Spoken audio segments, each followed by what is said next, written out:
Welcome sa inJoy, ang partner ng pamilya sa negosyo tupad pangarap ng Pilipino. Welcome to another helpful vlog, inJoypreneurs! Kung nais mong malaman magkano ang kaya mong kitain with inJoy business, then keep on watching. First, i-discuss muna natin ang iba't ibang business opportunities with inJoy.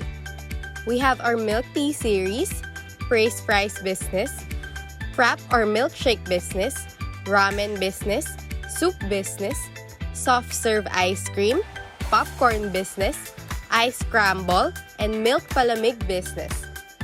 Siyempre, uunahin natin ang timeless at classic na milk tea business. We have two different milk tea packages to choose from. We have our starter milk tea kit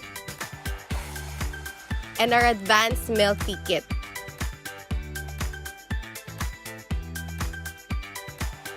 Don't worry! Kung tight ang budget natin, pwede tayong mag-start with our best-selling flavors muna. We have our winter melon, red velvet, Okinawa, cookies and cream, black forest, hazelnut, chocolate, and dalgona. For a total of 793 pesos, meron na tayong 8 best-selling flavors. Then, we can add in our sinkers and toppers.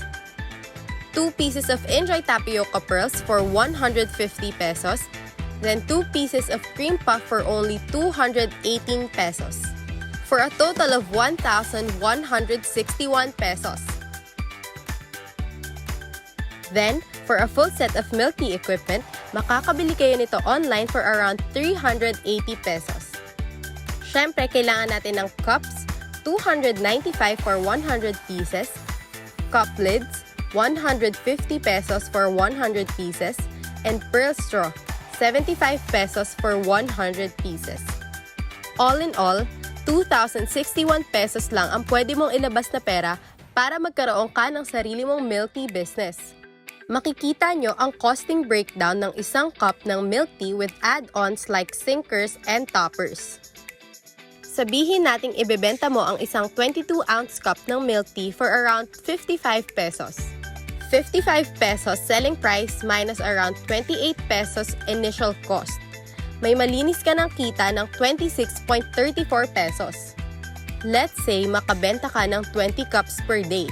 That's 526.8 pesos per day. Kaya mong mabawi ang nilabas mong puhunan sa loob ng isang linggo. Not bad, di ba?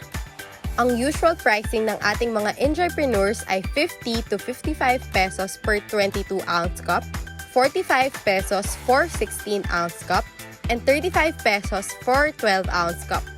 Nakadepende pa din sa recipe ang pricing ng inyong mga milk tea. We suggest to overload it para talagang ma-feel ng customers nyo na sulit ang gawa nyo. Sabi nga nila, kung may panulak, syempre kailangan may itutulak. I-discuss naman natin ang packages na meron ang inJoy for praise fries business. Meron tayong complete package for only 3,500 pesos. Meron na itong 1 unit of electric fryer, 1 praise fries cutter, 2 packs of inJoy praise fries, and 4 packs of inJoy praise fries dips. Kung on a tight budget naman and meron kang sariling fryer, you can avail of our praise fries bundle for only 849 pesos.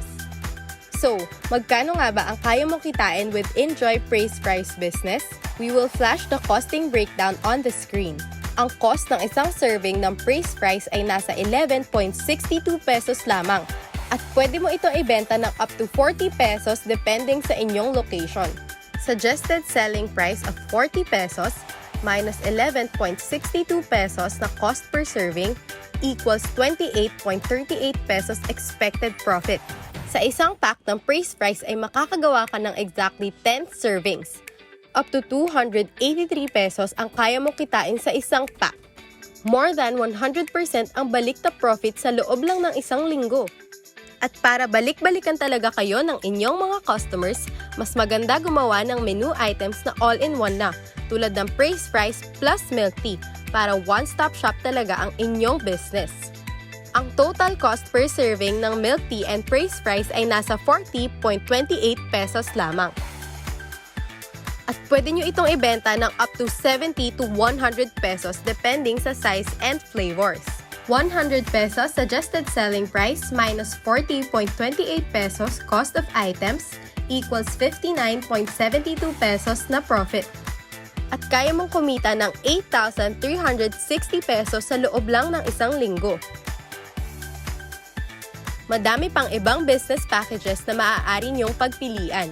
Kung nais niyo din malaman ang pwedeng kitain per package, maaari kayong mag-visit sa aming website and sa Negosyo Packages tab, maaari kayong mamili anong package ang gusto nyong i-check and scroll down para makita ang computation generator namin.